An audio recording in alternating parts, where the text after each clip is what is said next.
মেঘের যে খেলা আপনারা এই পাহাড়ে আসলে সেটা দেখতে পাবেন। ওই যে দেখা যাচ্ছে রোদ সূর্য, আর ঠিক তার পাশটাতেই ঘন মেঘ জমাট বেঁধে আছে, যেন এক রাশ অভিমান নিয়ে মেঘ জমাট বেঁধে আছে। ঢাকা টু চকরিয়া যাওয়ার উদ্দেশ্যে আমরা কাউন্টারে চলে আসি টিকিট কাটার জন্য 10 তারিখে, 10/6/2025। এমনকি 12 তারিখ আমরা চান্দুরা কাউন্টারে দেখতে পাচ্ছেন সবাই চলে এসেছি। এখান থেকে আমরা যাব চকরিয়া। অনুভূতি কি তোমার? খুব ভালো, খুব ভালো, খুব ভালো। এবার হোয়াটস ইওর ফিলিংস? অনুভূতি কি রাহিত? অনুভূতি কি? ভালো ভালো, খুবই ভালো। এই শিশির কি অবস্থা? সাগর সকলের ভিতরেই খুবই এক্সাইটমেন্ট কাজ করতেছিল, আর সেই এক্সাইটমেন্ট সাথে নিয়ে আমরা আমাদের বাস জার্নি শুরু করে দিই। ড্রাইভার আমার খুবই ভালো ছিল, উনি খুবই দক্ষভাবে ড্রাইভ করতেছিল।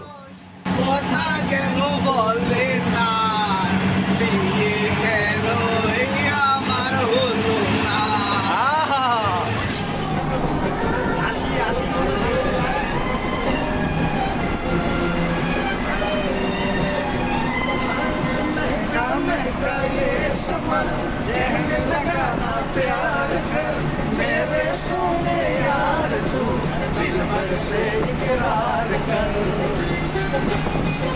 ভোর 5টা, আমরা এখন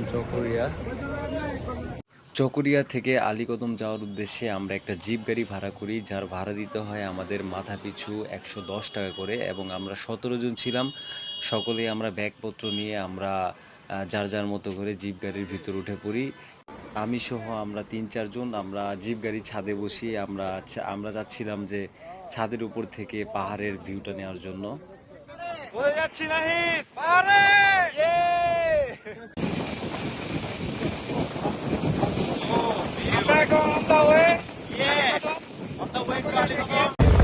বন্ধুর আসল বসাবো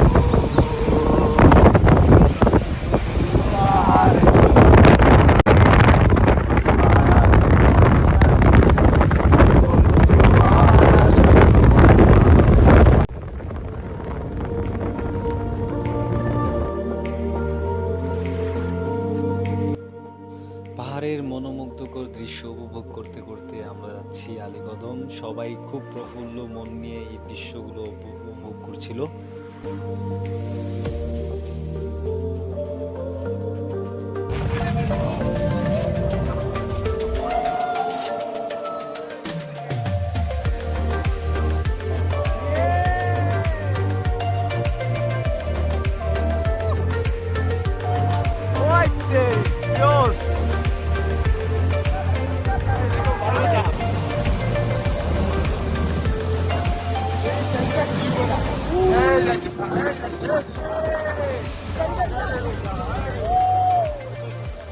মেঘের সাথে পুরো পাহাড় মিলে গেছে এখানে। মেঘের সাথে পাহাড় মিলে গেছে। পাহাড়ের মনোমুগ্ধকর দৃশ্য দেখতে দেখতে আমরা চলে আসি কানামাছি ক্যাম্পে। দেখতে পাচ্ছেন সামনে পুলিশ। এখানে আমরা ন্যাশনাল আইডি কার্ডের 2 কপি ফটোকপি দিয়ে আমরা আমাদের চেকিং কার্যক্রম সম্পন্ন করে আবার আলীকদমের উদ্দেশ্যে রওনা দিই। আমরা এখন কোথায় বলো? আমরা এখন আছি বান্দরবন।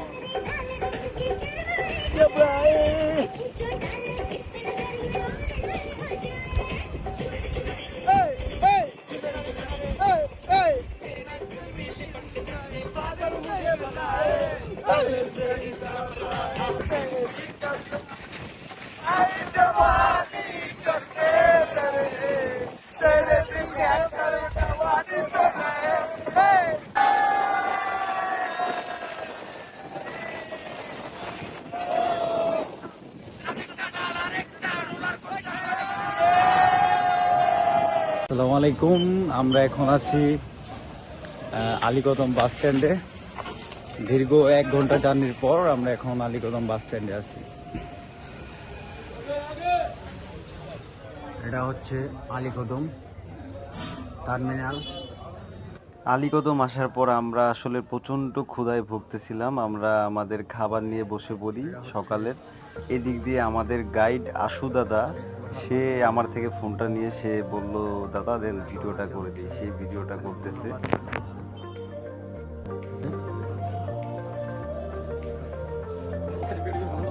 হচ্ছে একটা গাইড। জালি গুহার বাদগুলোর মধ্যে আমরা এখন খাবার খাচ্ছি। খাবার হচ্ছে ডাউল, ডিম, আলুর ভর্তা, সাথে ভাত।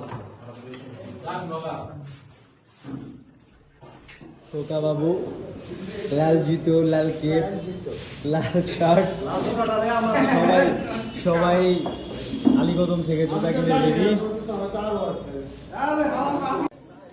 আমরা এখন আছি আলীকদম থানায়। এখান থেকে আমরা সকলেই পুলিশ ভেরিফিকেশন কমপ্লিট করে আমরা এখন এখন যাব হচ্ছে পানবাজার, যে সেখানে গিয়ে আমরা আমাদের আগামী 2 রাত 3 দিনের যে খাবার সেই বাজারটা আমরা করে নিব। অটো দিয়ে আমরা যাচ্ছি পানবাজার। আমরা এখন আছি পানবাজারে। এখান থেকে যারা জুতা কিনে নাই, এমনকি পলি। রিফা, তুমি পলি কেন নিছো? পলি রেইনকোট নিছো? কত টাকা নিছে? 25 টাকা। যাক, মাশাআল্লাহ, খুবই কম। তুমিও নিছো নাকি ফয়সাল? Good good. গিফট করছে। ঠিক আছে। পানবাজার আসার পর আমরা একটা নিউজ শুনতে পাই, ট্যুর এক্সপার্ট অ্যাডমিন বর্ষা 32 জনের টিম নিয়ে রুংরাং এবং পালংখিয়াং সামিটে যাওয়ার পর সেখান থেকে 3 জন নিখোঁজ হয়। গতকাল একজনের লাশ পাওয়া যায় এবং আজকে আমরা যখন পানবাজার আসি তখন আরেকটা লাশ পাওয়া যায়, যার কারণে আমতলী যে ঘাট আছে যেখান থেকে আমরা ট্রলার দিয়ে যাব সেইখান থেকে কোনো ট্যুরিস্ট এখন আর ভিতরে ঢুকতে দিচ্ছে না। তো আমরা সবাই খুবই একটা হেসেলের মধ্যে পড়ি তখন। আর সবাই গ্রুপের সবাই আমাকে বকতেছিল যে আমি কেন এইখানে নিয়ে আসলাম।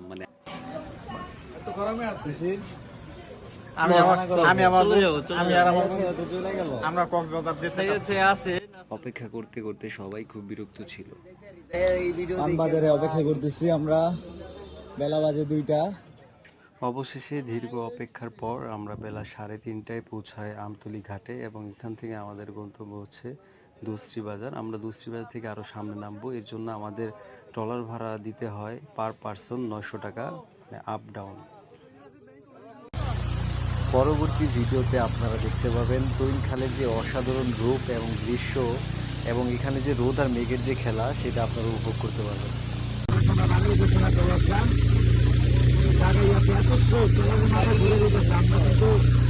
এখানটা এত স্রোত যে মানে আমরা সামনে আগাইতে পারতেছি না।